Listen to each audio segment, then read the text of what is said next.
Are you a qualified teacher dreaming of working and possibly settling in New Zealand? Then you need to watch this video until the end. New Zealand has pathways for overseas trained teachers, and here's something particularly interesting. Eligible overseas teachers may currently receive up to 10,000 New Zealand dollars toward relocation costs. And that's not all. Certain registered teaching occupations are included on New Zealand's Green List, which can potentially provide eligible teachers with a pathway to residence. But before you pack your bags, there are important steps you need to understand, including qualification assessment, teacher registration, English language requirements, finding a genuine teaching position, and immigration requirements.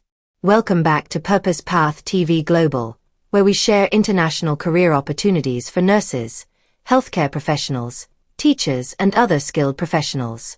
Let's look at how you can teach in New Zealand in 2026. Section 1. Why New Zealand? New Zealand has been actively supporting the recruitment of overseas trained teachers. Its Ministry of Education even provides resources specifically for schools employing teachers from overseas, including recruitment and relocation support. Opportunities can arise across primary, intermediate, secondary, and early learning settings, although vacancies and demand vary according to location and subject. And here's an important point. Don't assume you need to move to New Zealand before looking for work. You can begin much of your research, qualification assessment, registration preparation, and job search while you're still overseas. So let's talk about the first major step. Section 2. Get your qualifications assessed. If you trained as a teacher outside New Zealand, your overseas qualifications need to meet New Zealand's requirements. The Teaching Council states that before registration, overseas trained teachers generally need to apply for a Teaching International Qualification Assessment, commonly called a Teaching IQA, through the New Zealand Qualifications Authority.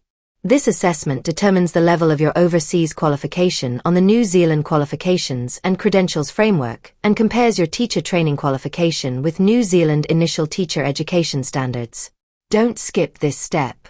Before spending money, check the latest requirements applicable to your particular qualification because individual circumstances can differ. Section 3. Register with the Teaching Council.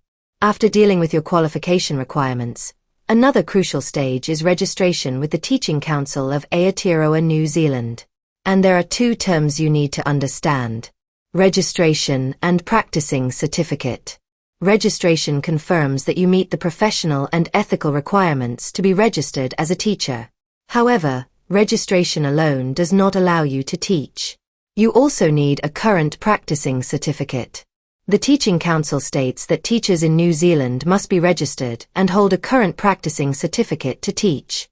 For overseas trained applicants, documents can include your qualifications and transcripts, Teaching IQA where applicable, proof of language competency, overseas police clearance, professional standing documentation, identity verification, evidence of teaching experience, your CV and certified supporting documents. Start gathering these documents early. Waiting until you've found a vacancy before searching for old transcripts and employment letters can cause unnecessary delays. Section 4. Do you need IELTS? This is one of the questions I know many international teachers will ask. Do I need IELTS to teach in New Zealand? The answer is, not necessarily IELTS specifically. Every applicant must meet the Teaching Council's language competency requirements, but there are several accepted ways of demonstrating competency in English or Te Reo Maori.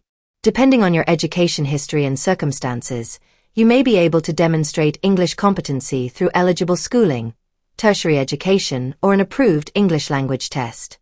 If you're using IELTS Academic, the Teaching Council currently specifies a minimum score of 7.0 in listening, reading, writing and speaking, with an overall 7.0. Other approved tests and evidence pathways also exist. So please don't automatically book an English test because somebody on social media told you everyone needs IELTS. Check which pathway applies to you. Section 5. Where do you find the jobs? Now you've probably been waiting for this. Where can you actually find teaching vacancies? Start with official New Zealand education recruitment resources and individual school vacancy pages. When reviewing vacancies, look carefully at the teaching level, subject area, registration requirements, whether overseas applications are accepted, employment duration, salary, and whether immigration support is available. Don't apply blindly to hundreds of vacancies. A smaller number of carefully targeted applications can be more effective than sending the same generic CV everywhere. Verify the school, recruiter, and immigration requirements independently. Conclusion: New Zealand could be a very interesting destination for internationally qualified teachers in 2026. But don't approach the process as, "I saw that New Zealand needs teachers, so I'm immediately applying for a visa." Instead, think: 1. Qualification assessment. 2. Registration. 3. Practicing certificate. 4. Job search. 5.